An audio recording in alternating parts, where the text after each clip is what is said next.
My name is Hera Walkholder. I'm a licensed mental health counselor at the Bougainvillea House. We are a nonprofit family therapy center, and we are so happy to have Carrie Fannin McCarthy here of Namaste Nourish. Thank you so much for having me, first off. So I am a registered dietitian and an eating disorder specialist in Fort Lauderdale. So I have a private practice, as Hera said, called Namaste Nourished. So I treat adolescents and adults, all genders, all ages, and I work on helping people create a healthy relationship with their food and their body. So this might be because of an eating disorder, but it can also just be an individual who maybe has been chronically dieting, or they just can't make sense of all of the nutrition information, and in some cases, a lot of cases, misinformation out there, and they kind of just want to get to the bottom of like, what do I eat, how do I eat, and how do I navigate all this information in the world? So I have individual sessions with my clients. I do eating events with my clients, like we will have meals and snacks together, and I teach them about how to tune into their body to find their intuition and eat intuitively. And I also bridge a lot of mindfulness and yoga principles, since I'm also a yoga teacher, into the work with my clients. That is amazing, and it's perfect timing. We've been actually doing a lot of webinars involving yoga, involving mindfulness, turning inward right now with everything going on with the coronavirus. So I know that based off of your mission, you're really big about the mind, body, and soul. So how do those pieces correlate in keeping yourself nourished and well taken care of on your end as a dietitian? So for me, we have to be able to, as a dietitian, I think that we have to have an understanding of psychology, because there's so many different attachments to food. This could be, just think about all the different reasons why we eat food. So of course there's that physical nourishment piece, but then we also eat because we're humans and we connect around food and we gather around food, and we celebrate holidays and we visit friends from out of town and have people visit us, and everything revolves around food. So if I don't have that healthy relationship with food, then other areas of my life are going to suffer. On the flip side, I could have the quote unquote healthiest diet in the world, but if my thoughts about myself are so negative and I don't have any positive self-talk going on inside my head, then I always say to my clients, your body hears everything your mind says. So therefore, something's going to happen to my physical body in terms of how that stress and negativity affects my body. So I really think that when you're nourishing your mind and you're nourishing your body, like those two things are what activate that soul nourishment, if that makes sense. It makes plenty of sense. So you're talking back about intuitive eating. Some of us don't know, are we full? Are we hungry? Are we just eating to eat because we're bored? I'm sure a lot of us with coronavirus have been eating a lot more than planned, and it's just being more mindful and educating ourselves. Absolutely 100%. And in going off of that, how do you feel that, well, let's start with right now, what are some current trends that you're seeing, especially with your teen clients that you work with? So I would say the biggest things I'm seeing in terms of teens would be things like trying to eat clean, trying to eat minimally processed foods, worrying about superfoods, doing a lot of exercise beyond what in the world of intuitive eating we call joyful movement. So it's always about the intention behind the exercise. So am I doing this? Am I going for a bike ride because it's joyful and it's fun and I want to be outside? Or am I doing it because I feel like it's what I should be doing? And then it becomes very militant and kind of like a chore. And then that goes back to affecting the physical body. Like if I am having those negative thoughts about the movement and I'm not enjoying it, then I'm really not getting the full benefits and full effects of what it's supposed to be. So I would say though, the clean eating thing and the minimally processed, cutting out sugar, all of those things are really affecting the teen population right now. Okay, and out of all the different things that you're noticing, what do you feel that teens have the most difficulty changing in their eating habits or with nutrition? What do you feel that they struggle with the most? So usually in the beginning or in the beginning of working with someone, I will talk about an all foods fit mentality. So I'll break that down what that means. So all foods fit means that we take away moral value of food. So I'm going to sound like a salmon swimming upstream because this is very against the culture that we live in, but just hear me out. So it doesn't mean that a brownie and an apple are equal. Like, of course, the apple is way more nutrient dense. It has vitamins and water and fiber in it, and you're going to get more nutrition out of it than the brownie. However, it doesn't mean that there's not a time and a place for the brownie is, we're allowed to have that. So I think that taking away those labels, when kids hear that, they're really confused at first. They're like, but what do you mean? Because, a lot of times what we do and the way we grow up with food is we kind of learn that food is a reward. Mm-hmm. So I'm not allowed to have the brownie until, I finish all of my green beans. So it becomes this reward, and then that goes back to why it's so important to understand psychology and really how somebody grew up with food before we can start to make changes, and they can start to have that mind-body trust connection. So it's really difficult for people to kind of think about, well, what do you mean like there's no good and bad foods? So again, it's not that all foods are equal in terms of nutritional value, but in terms of moral value, food should be equal. Like we're not good or bad, for eating certain foods. If that makes sense? 100%. I'm glad you brought that up because, going back to the psychology piece of it, we then develop either really poor self-esteem or really positive self-esteem. And it definitely goes back and forth. When we give ourselves certain nutrients and then we say, well, this is really bad, we start to feel bad about ourselves for eating certain things. So if I'm not eating, a salad every single day, I must be doing something wrong. And that creates this belief system within us. So going back to that psychology piece of, there's so much more to it than meets the eye. And we don't realize how much weight that's putting on our shoulders and our mentality of who we are. So can you talk a little bit more about what you've noticed in terms of an increase or decrease in self-esteem when kids and teens are learning to develop healthy, relationships with food, with nutrition, with exercise?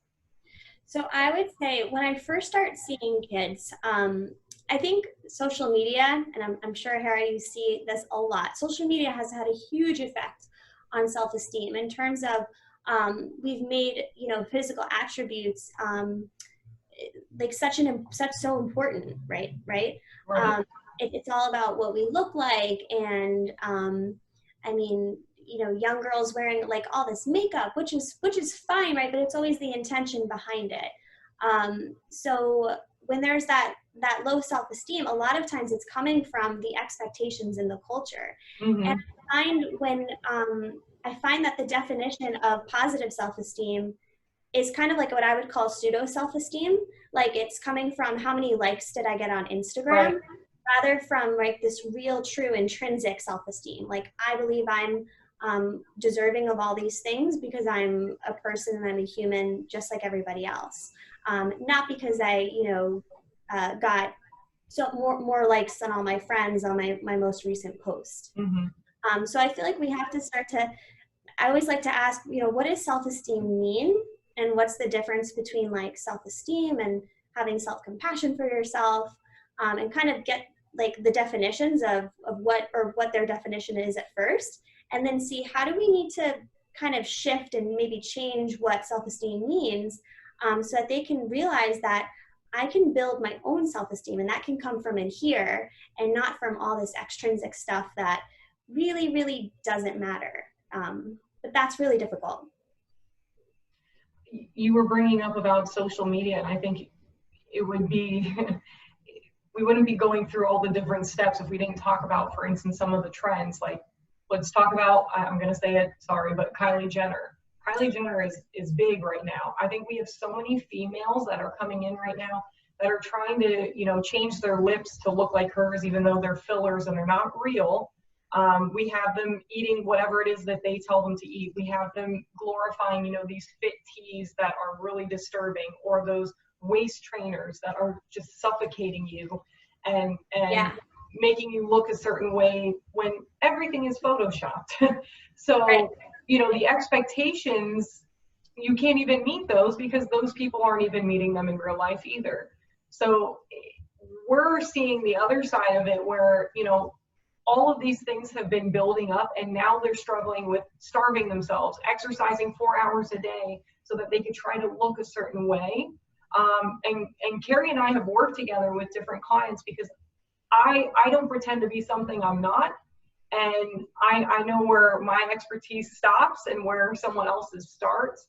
And I won't address anyone's trauma if I know that they're actively, starving themselves, over exercising, under eating, overeating, whatever it is that they're doing on that basic level of care that they're not meeting. It's dangerous to address certain things until they're stable. So, as we've talked about, it takes a village with kids and teens. So, having that support system, having people in the community that are going to help your kid and your teen learn how to take better care of themselves is so crucial.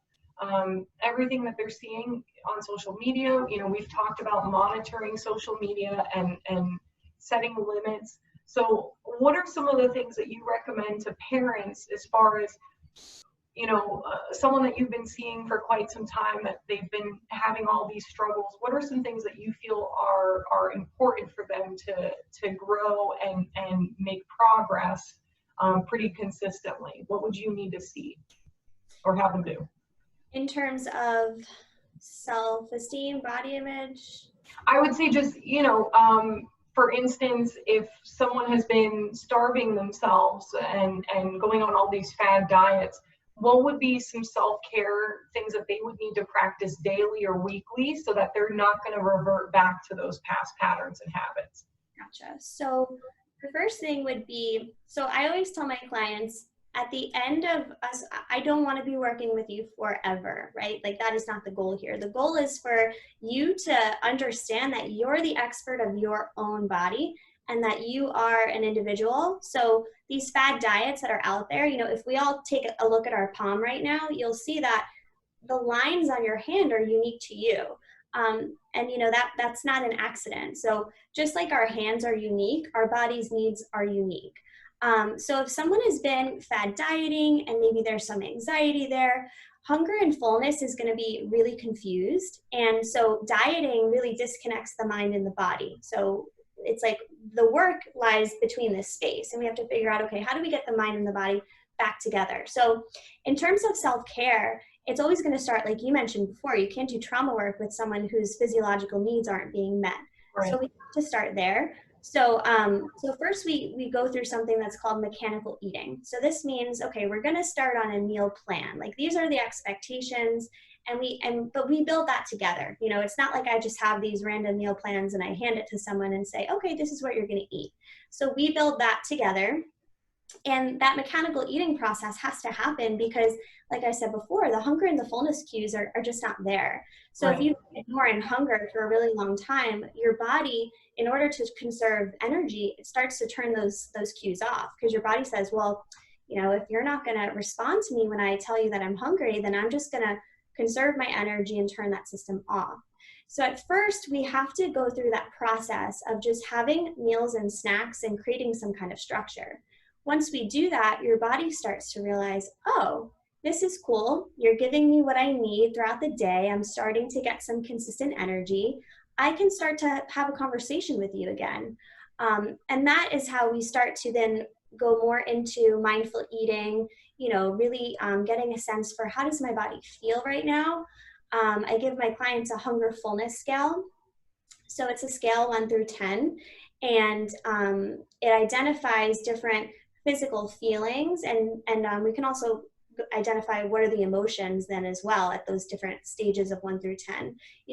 How hungry am I for a meal, and did I wait too long to eat? Am I eating when I'm too full, and maybe there's something there on an emotional level that I need to address? So starting with that mechanical process, creating some some body trust by strengthening the signals, and then learning, like, how do I start to trust those things? I'm a big believer in cognitive restructuring.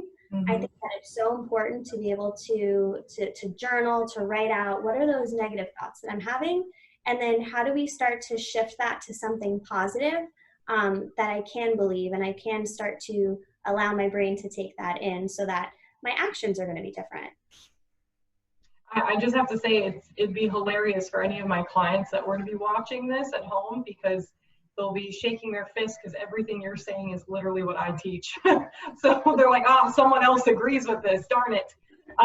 So I just thought that was so funny. I was like, I'm hearing this familiar voice in my head. But with everything that you're talking about, I want to take it back for a second, because I think, like you said, looking at the palm of our hands, every single person is different. So what would you say are the signs that parents or family members need to pay attention to know that, okay, this isn't just, someone stress eating, or this isn't just someone that's exercising more this week because of this, that, and the other?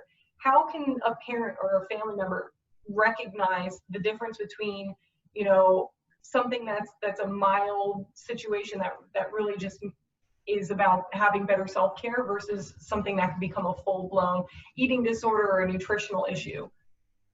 So I would say, speaking specifically to food first, something that I always go over with my clients in an initial session are, okay, what are the foods that we're giving the moral value to? So what are my good foods list? What's my bad food list? And there's quotes around those. And, I would say 99.9% of the time, my clients are not naming foods on the bad food list that they don't like. They're all foods that they love. They're their favorite foods, like French fries and ice cream and pizza and all those foods that are really, really delicious.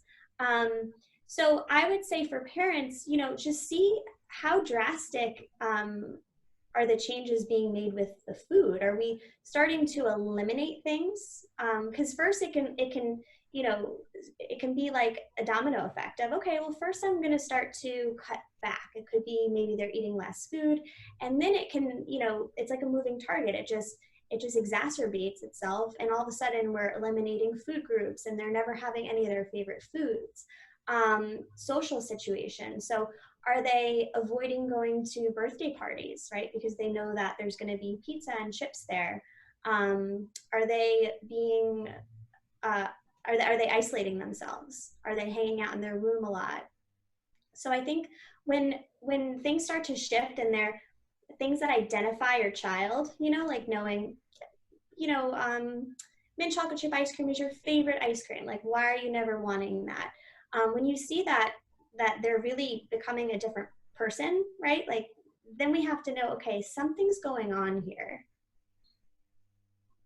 Okay, so that's on the food side. What about, so I know that something you had taught me a lot about was, for instance, when a child or teen is saying they're hungry and then they approach the kitchen and all of a sudden they aren't wanting to grab anything to eat, or they'll open cupboards, shut them, open the fridge, shut it, and just not take anything to eat, despite the fact that they mentioned they're hungry. Are there other things as far as behaviors to notice, aside from maybe they're no longer eating this food, or maybe they're increasing intake of certain foods? Is there anything else to keep an eye out for? So I would say, yeah, I mean that indecisiveness of just not knowing. But really, if you know that your family is going to sit down to a meal that you've been making, and all of a sudden your child isn't wanting that, or they're, maybe eating very late at night, not wanting to eat at the dinner table, just anything that it's like, it seems off. Like, you're not acting like yourself. What's going on here? But I almost always see when it's not about the food, because it is about the food and it's not about the food. So I always see that the social life gets affected to some degree. So there's something going on. Their relationships with friends start to change.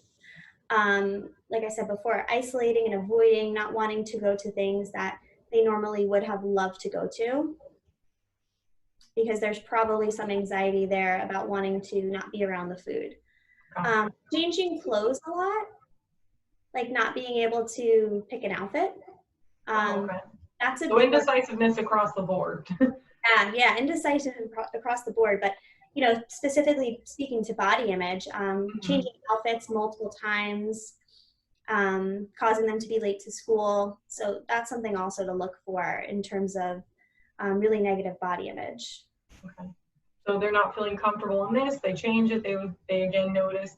And again, this is where we struggle with, body dysmorphia, where they might see something that really isn't there. My nose is much bigger than the rest of my face and it doesn't fit. My arms don't fit my body. So different things like that might come into play. And hiding the body, like wearing very baggy clothes, not wanting to be seen. Yeah. What would you say are some other high risk situations or issues that could develop from nutritional issues, from eating disorders, that it could build up into other things? What have you noticed? So if we take the things that I mentioned before that I'm seeing a lot of first, so the wanting to eat clean, wanting to eat things that have very few ingredients. A lot of times, if we see a big parallel between this and OCD. Mm-hmm. So what happens, so if I have that brain makeup where I have OCD and I might be more prone to developing an eating disorder, we can develop something that we call orthorexia. So that is just that the intention is not, I want to lose weight and I want my body to become as small as possible, but it's more about the wholeness and the purity of foods. And that's where, the OCD starts to create more and more rules about that. Now, the thing is, on a medical, from a medical lens, the medical problems end up being the same as anorexia nervosa. Mm-hmm. Because at the end of the day, restriction is restriction. Your body doesn't know if you're on the latest fad diet or if you're just purposely not eating or if you're stranded on an island. Your body just knows, okay, we are in starvation mode. We're not meeting our body's energy needs. So yeah. On our end also, we've seen quite the correlation between, eating disorder, nutritional issues, and substance use as well. Whether to numb out or to escape or to, focus on something else. We've seen that quite a bit, as well as the exercise piece, over-exercising. And I'm sure, and self-harm as well. Mm-hmm. Self-harm was a big one. Yes. We've had quite the increase for suicidal ideation. We've had quite the increase for self-harm. And I think a lot of people don't see it right off the bat. A lot of people, when I talk to kids and teens about self-harm, they often jump to, well, they must have, used a sharp object to inflict harm on themselves. But they're not thinking about the other ways that we could do harm, such as starvation, even overeating, not giving ourselves water when we're supposed to be drinking water. So it definitely creates this domino effect and trickles into every part of our lives, for sure. Yeah, no, 100%. Of course, for females, if they start to if they were getting a menstrual cycle and then all of a sudden they're not, right. I know a lot of times, gynecologists will maybe start them on birth control, which will give them like that false to regulate. Mm-hmm. But we really need to look beyond that. If they were getting a period, like what's going on here? Right. So I think that unfortunately that gets missed a lot. But if you see, a drastic decrease in weight, if they're at their pediatrician and all of a sudden their growth chart has changed dramatically, that's something that maybe not really, get too overly dramatic in the moment, but it's just something to, okay, maybe I need to start to pay attention to this. And rather than maybe, attacking your child about their physical body, just asking questions like, hey, what's going on? How are you?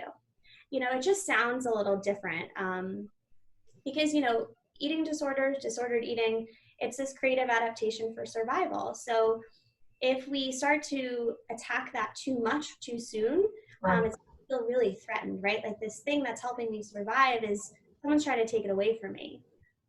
And so that has to be a gradual process. Right. And you bring up, we've trained ourselves to have these coping skills. We're not saying they're positive, but they are the way in which they're managing with whatever's on their plate. Absolutely. And where myself and Carrie and so many other professionals come in is our goal is to not only eliminate those habits, but to instill and teach and create new positive habits. Otherwise, they go right back to what they're comfortable with. In the last webinar that we did on mindfulness, and I'll just, for those of you that weren't in that webinar, if you go to your comfort zone, which let's go with our hands, how we normally clasp our hands, this is our comfort zone, right? So with therapy, with nutrition, with dieting, with changing habits, what we're doing is we're slightly moving away from our comfort zone. It feels weird, but it's not going to kill you. It's just these little tiny things that we're implementing to create that growth and to progress. What a lot of people try to do is they try to quit everything cold turkey, or they try to pick up another not so great habit to forget about the other habit, and that builds up. So it's learning to do things, like I said, consistently and with moderation, and being focused on following through. A big part of what we all do is setting realistic, attainable goals so that we can keep moving forward. I think we have a question from the audience. Well, so of course there's the obvious one, like, boys would not be getting a menstrual cycle. So that's just going to be one that's for girls. I think for boys, the biggest preoccupations I've seen are a big focus on body and wanting to be very muscular. So, this just can be, it's really dangerous to be trying to change the body and really focus on decreasing fat percentages of the body and increasing muscle composition when the body is changing. I think we always have to remind kids of that, we all should not be attached to a physical body, and we surely cannot be attached to one that is changing so rapidly. So I think it's important, to validate their feelings around that, and how scary it might feel that your body's changing sometimes. But for boys, I would say sometimes they're getting a little bit more fixated on certain macronutrients, so wanting to have maybe more protein and work out more. So it's that actually, I love this question, because those are things that are really applauded in our society. So we might see that and just think, oh, my It's child, normal. Yeah. It's normal, and they just really care about their health. But again, what I always see is that social piece. Are they going out with their friends? Are they eating the foods that they enjoy? Are they able to still give themselves that permission to do that? So that, I would say, is very gender neutral, that socializing piece that I see affected a lot. What about with social media? Do you feel that gender-wise that also plays a role for both males and females as far as, body type and how they're eating and things like that? I do. I think that for females, it's talked about more, but I think that the expectations for males, it's still there. And I think that, seeing is believing. We don't have to really always talk about it, but there are these unspoken expectations. I just think that for females, we talk about it a little bit more. And that's also why we see less male cases. I'm happily seeing more, because I think that stigma is being broken a little bit. But I think that it's just something that we need to talk about more, because, these society expectations that, as you mentioned before, aren't even real. Everyone's affected by them, and there's some kind of expectations out there for everyone. Something that I would like to mention that I didn't mention before was to notice if your child is becoming maybe a little hyper-focused on calorie counting. So if they're, logging their foods in any calorie counting apps, or paying attention to how many calories they're burning on like an Apple Watch or a Fitbit or something like that. Those are some things that I see a lot of as well. And I forgot to mention that, and I think it's really important to to point out. That's great. You also had brought up about journaling, which I think is so crucial. You know, not getting to that point of calorie counting, but I think it's super important for, you know, how you do the logging. And I wouldn't just log, you know, the foods that are being eaten, because again, like you said, that's just focusing on the food piece and not the other parts of it.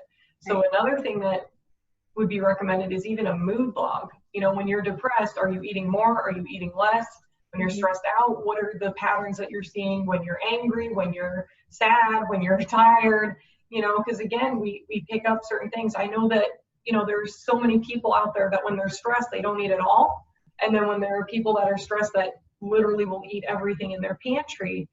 And we don't think about that in a given day. It's like fight or flight kicks in, and it's our instincts that tell us you're feeling attacked, you need to just grab something out of the pantry right now. We don't think about it until it just clicks with us and it feels right in that moment. And then, like you said, we carry that remorse after the fact of, I just ate all these bad foods and I feel terrible now.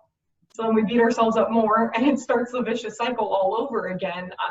A lot of people, I don't think, realize how much of us is about cycles, right? So we do something and we keep doing it like clockwork, and it happens over and over again. So if we learn to break that cycle, it would really help shift gears on all different arenas of our life. Yeah, and I find a lot of value in, there's a big difference between the calorie counting apps that are there where you're logging your food versus keeping like a mindful food log.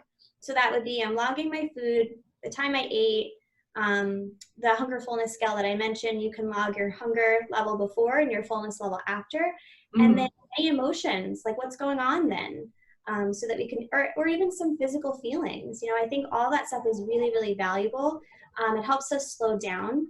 That might sound like a lot of information and or a lot of effort to put in, especially for kids when they're always on the go. But my clients with eating disorders, I always have them log, at least to start. Of course, the goal is going to be to not have to do that. But if there's any disordered eating, I might say, hey, let's log for a week and see what happens. You know, let's just see what comes up. And then there might be some valuable information for the next session there. So I know, like I had said in the beginning, you brought it to my attention that today is International No Diet Day, which I think is awesome. You're always hearing about these crazy fad diets of like only eating a grapefruit every day, like all these really random things. So I wanted you to kind of share some of the common myths about dieting and I guess what you would say are the no-nos about it, because I know I'll say I know that I'm supposed to have a variety in my diet. I know that. But after that, it pretty much is like it gets a little fuzzy. So if you could share with us some of those things that are the myths, as well as what we should be doing, rather than, you know, those belief systems that society puts on us. Yeah, and so first I'd like to point out that there's a difference between, let's say, someone who is following a gluten-free diet because they have celiac disease, versus, you know, a fad diet that someone is just on to lose weight. So I just want to make that distinction, just in case there's anybody out there who has to follow a therapeutic diet. So when we talk about dieting and International No Diet Day, we're talking about these fad diets. And so what we'll see is like every decade, every 5 to 10 years, there's some kind of change, right? It's like the next biggest thing. And what I see a lot with my clients, you know, like for example, my clients who right now are in their 40s, who, if they're struggling with eating disorders, they have a big fear of fat. But my kids today, they'll eat half an avocado, no problem. So just note, you know, just see that, okay, wow, a fat is a fat at the end of the day. So the way the brain holds on to certain, you know, pieces of information based on what the dieting industry is putting out there is really, really interesting.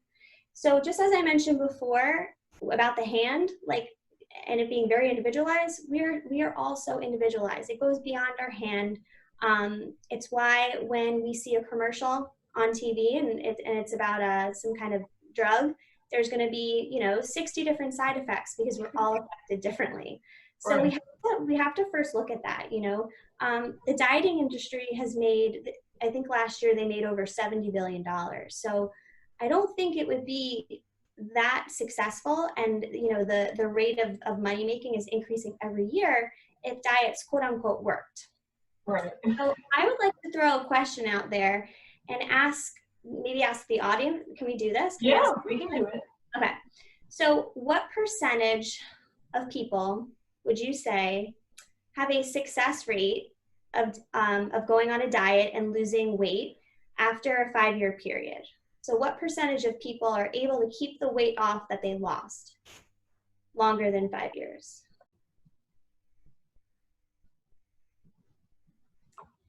So shall we give the answer? Sure. All right, so it's 5%. So after, there are no studies that are done, no studies that show that longer than 5 years, that 5% or more people can keep weight off. And this is why we see, chronic dieters, there's that term exists for a reason, Right. because we're jumping from diet to diet. So that is really, really dangerous. And I want to talk about weight cycling. So weight cycling is when someone goes on a diet and they lose weight. So they might bring their body below a place where their body is supposed to be. So genetically, just like our foot grows to a certain size, genetically our body has a roundabout place where it wants to be. And it's not one number because there are many things that influence our body's weight. But there's about a 10% range of where our body would fluctuate.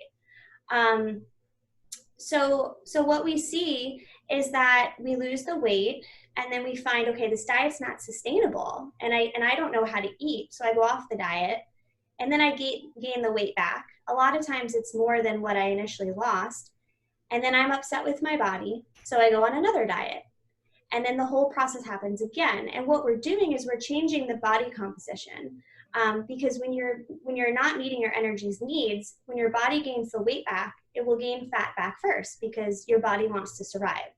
So we keep weight cycling and we're just changing the body composition and we're always gaining that adipose tissue or fat back first. So those effects on the heart, on the immune system are so dangerous. So I really encourage people to look beyond diets. And, I think a lot of times we think, well, when I have that body, then I'll be happy. Then I'll be able to wear the bathing suit I want. Then I'll be able to enjoy myself on that cruise or whatever it is. And it's a lot of magical thinking. And so I am not putting any blame on anyone who goes on diets because we are told that that is normal, that is healthy, that is what we're supposed to do. So this is not about, against shaming people who have dieted. It's about shaming the culture as a whole and what we've created to think is normal. So I think overall, as hard as it is, really saying no to dieting and really working on what works for me, what makes my body feel best. And then when we find that, and it can be a process, that is something that we can sustain. And that is something that, that we can live with and enjoy our life. And it's not something where we have to make all these drastic changes in pursuit of health. Like we can actually attain health without making all these drastic changes.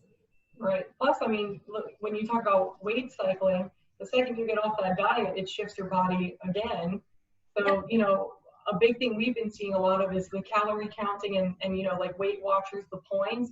As soon as you get off and you stop doing the point system, you go right back to eating because the same way you were before, because you didn't develop how to do portion control. You didn't develop on your own how to eat certain foods. So I think that's very confusing, not only to our mind, but our body, and there's a disconnect for sure. Right. Yeah. There's a big difference between following, set of rules that are like, on paper versus tuning in and starting to listen to my body, honor my hunger, honor my fullness. Because then when we start to feel that hunger after dieting, after we go off the diet, it's really scary. We don't know what to do with it. We don't know what rules to follow if we're not on that diet. Right. So I think that, shifting away from that, and that's why I love intuitive eating. So I know we've mentioned it a few times. Would it be helpful if I explain what it is? Yeah, I think that would be great. So intuitive eating it is not a diet at all. It is a set of some principles. It's a framework developed by two dietitians, Evelyn Tribbley and Elise Resch. So they have a book, and then there are now to date, I believe there's over 120 studies supporting how intuitive eating can help you it has shown to lower BMI, and it has all these other lower cholesterol, like all these really great health benefits that I think are what we actually want, and we just think that dieting is the way to it. So the framework is really about making peace with all foods, and as I mentioned, taking away moral value, and really starting to tune into my body. So just like when our kids are toddlers, they know how to listen to their body. They eat when they're hungry. They stop when they're full. Sometimes they eat better than other times because they might be going through a growth spurt. But then if they see this really fun food like a cupcake, they're going to jump all over that and enjoy it. They're not going to have 12 cupcakes, but they're going to have however much of that one that is good for them, and then they move on. They don't feel any remorse or guilt or shame after it because they haven't been exposed to the messages that we have. So it's not for us all to act like 2-year-olds, but it's to get back to that place where there's, guilt and shame don't coexist with food. And really, really finding beauty and tuning into your own body and honoring yourself. So I love that. Beautiful framework. I love it. I couldn't agree more. I think that's also giving us our power back. It's not cutting corners. It's utilizing what we have within us to be more mindful and to eat better for ourselves. We always say it's not one size fits all. So why is it that we're listening to these trends that are supposedly one size fits all? Exactly. That's why there are different sizes of clothes. Otherwise, we'd all be wearing the same clothing. So there's a reason for, embracing where we're at rather than always striving for that next thing. Because like you said, I can guarantee that when we've reached all those things, we're still not going to feel better about ourselves. So you're finally at that body that you've always wanted. Now you're going to find a problem with another part of you. And it's a vicious cycle. So it's learning about acceptance, and doing what we can in the present moment rather than what we could eventually do in the future, I think is crucial. I wanted to open this up to the audience and ask, what are some of the myths that you've heard about nutrition or dieting, and what are some of the fads that you recall? Because I'm curious to see what some of the different fads have been. I can never let go of the grapefruit one. I mean, that's just, if it sounds ridiculous, come on, people. I just have to say that. Yeah, any extremes, right? If you think about, but I think as a society, we're such a black and white thinking society. Right. Very all or nothing. But we really have to look at that sustainability piece and finding the gray. Okay, so keto. So so the keto diet is actually a therapeutic diet. So there's a medical nutrition therapy purpose to the keto diet. And have you ever heard of this? Do you not yeah. Keto diet? And then paleo. Yeah. So it's ketogenic. So the ketogenic diet was actually developed for children who have epilepsy and they weren't responsive to medication. So because when your body is in this state of ketosis, your body prefers to run off of glucose, which is the smallest molecule of a carbohydrate or a starch, a sugar. That is your brain's preferred source of fuel. So if we find ourselves in this state of starvation, your body can switch and start to run off of ketone bodies. So it can be very, very dangerous to put your body into the state of ketosis, and it is a survival mechanism. So I kind of call it like you're putting your body, like your body's very confused. Your brain thinks your body is in starvation mode, and it's sending these signals to the body that it's in starvation mode, but we are getting energy, but it's not the most adequate energy and adequate way of feeding yourself.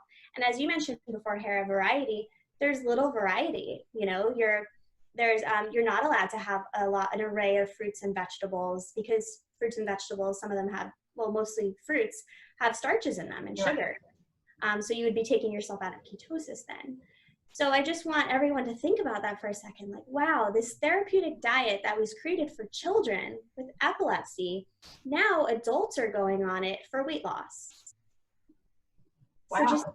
think about that for a second. Like, wow, what we'll do for weight loss is incredible. Yeah, keto has been growing in quite the popularity. Any of these meal delivery services and all, they offer a keto diet, and you're being told that, oh, it's great for adults. So actually, I was kind of in shock when you said that, because I know of so many people that are also, they are fitness experts and they're adults and they're on the keto diet. So I just found that to be, wow. So we just have to ask ourselves, if I'm on the keto diet for 2 years, and I know not right now because of the awful situation our world is in, but if we go to Italy, how am I going to enjoy pasta in Italy if I'm on the keto diet? And coming out of ketosis, if you've been in it for a while, you should be monitored by a professional. It can be very dangerous to Right. a lot of carbohydrates at once. It can be very shocking for the body. So, we're really, really playing with danger in pursuit of weight loss. 100%.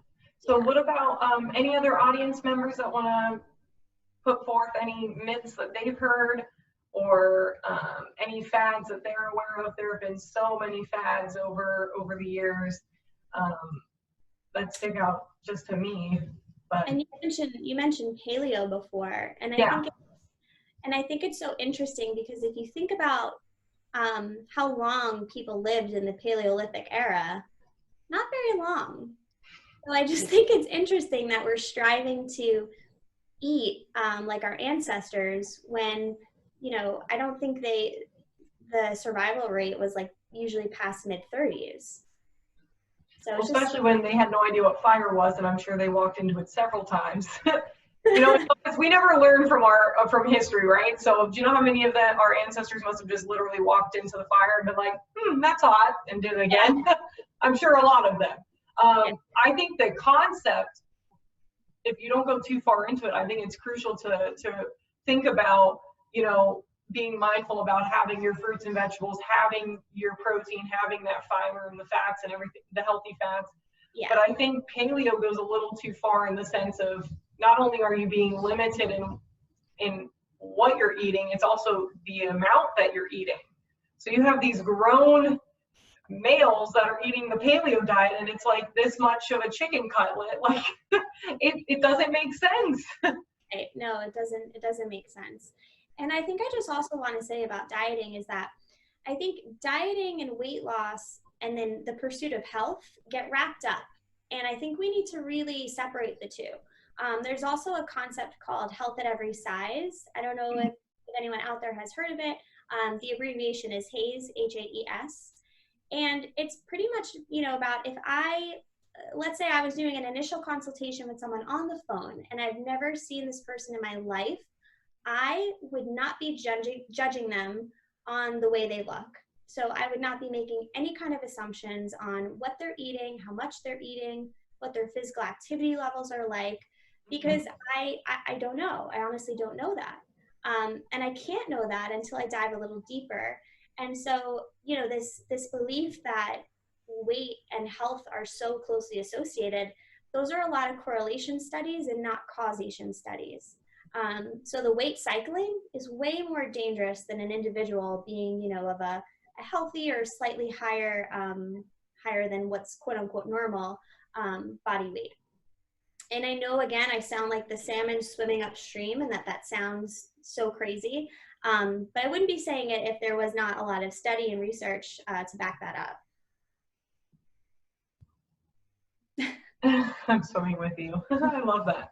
And there are so many simple things that we all can do to change our mindset too, right? So we change the diet, but we also have to change the mindset. So, on the therapeutic end, and I know that you do this also with your clients, but even, positive affirmations, building yourself up. I know so many people that literally have Post-it notes all over their bathroom mirror that are reminding us these things about ourselves, because we're very quick to jump to the negative. When I ask clients to sit down and list all the negative things about themselves, they can sit there for an hour. Then I switch it to, well, what are your strengths? What are the positive attributes that you have? And they get maybe one, and it's usually, well, my mom says I'm. So it's never their own personal belief system. They're looking at it through the eyes of others, or they're seeing a very skewed perspective of themselves. So I always say this to pretty much anyone I speak to is, you can't change any of this stuff if you already feel so negatively about yourself. You can't do it. You have to be on your own team for any of this to progress and to work and to matter.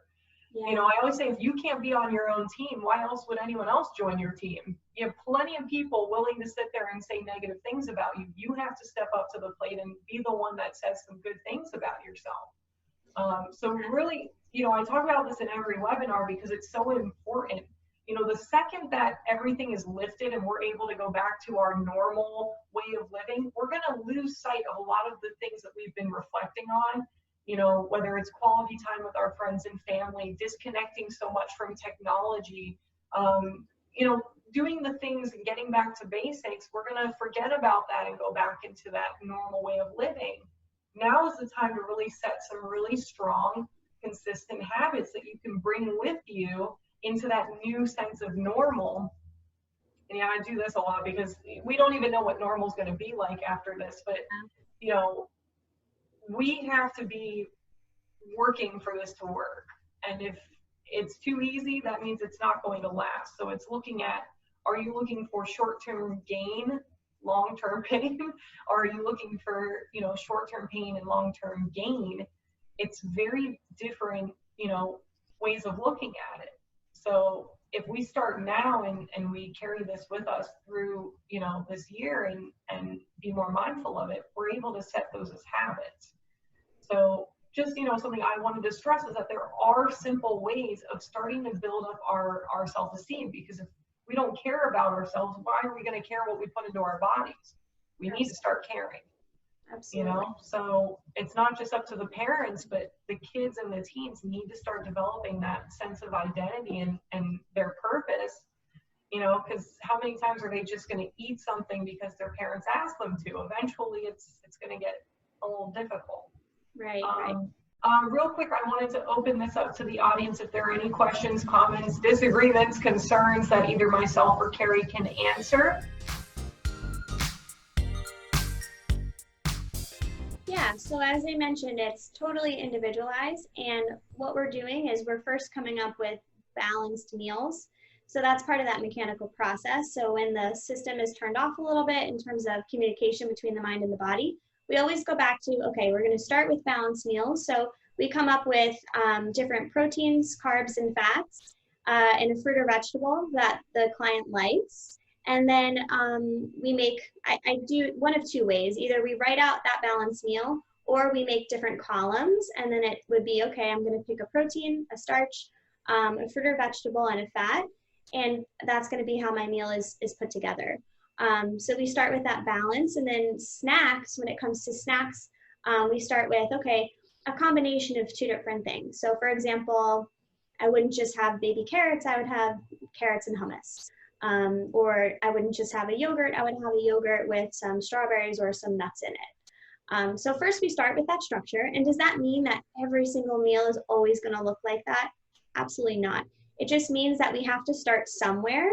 And we're also building that awareness. And if it's eating disorders, we're doing journaling. So we're building awareness of, okay, how does this make me feel physically and emotionally? And then we start to develop and realize, okay, sift through, what are my true food preferences, and what are some rules that I've actually been going by? So as we start to have that, those balanced meals, we can see, yeah, what are my preferences, what's working really well, and what are some things that I was doing that was actually just rules that I felt like I had to follow, and now I can see that. Yeah, so I always tell my clients, aside from eating disorders, if we're just talking about creating a healthy relationship with food, and this would be more for adults, I can't tell you what's going to happen to your weight. It's either going to go up or down, or it's going to stay the same. I personally, me as a dietitian, it's just part of my philosophy, I will not work with a client towards a goal of intentional weight loss. I just don't believe, because weight's not a behavior, so I just don't think it's something that we should ever focus on. So I am all about creating sustainable behavior change and working towards true health. But we can validate the want for weight loss, of course, because I know I sound like a broken record, but because of the culture we live in, but we have to put it on the back burner. As difficult as it can be sometimes, we have to put that on the back burner. And people start to come around to that. They start to see, wow, when I focus on my behaviors, like this is the stuff that's actually important. Right. So we don't, I personally as a clinician, I do not focus on weight loss with my clients ever. I love that philosophy 100%. And for those of you wondering, I do not have the ability to carry my voice in other parts of this room. I'm going to bring up Veronica, who's our Director of Development, who's going to be telling you all about our upcoming webinars. Carrie, I want to thank you so much for taking the time. You can drink your water. For taking the time for speaking with all of us and providing us this feedback. I think it was very educational for all of us. And it's such an important topic, and I wish this was more discussed throughout the year rather than just these moments, because like you said, that stigma is real and it isn't going anywhere unless we work at it. Thank you so much for having me. I'm very passionate about the work I do, and I love to be able to have the chance to talk about all those great speaking points with you guys and your audience. Oh yeah, thank you both. It was extremely informative, and it's nice to hear the reality and the myths and all that, because there's so much and it's so hard to actually pinpoint what is right, what is wrong, you know, what's good for you. So that's why we like to bring on these experts like yourself to help guide us through that. And again, Carrie, thank you so much. We appreciate having you here. Yes, thank you guys.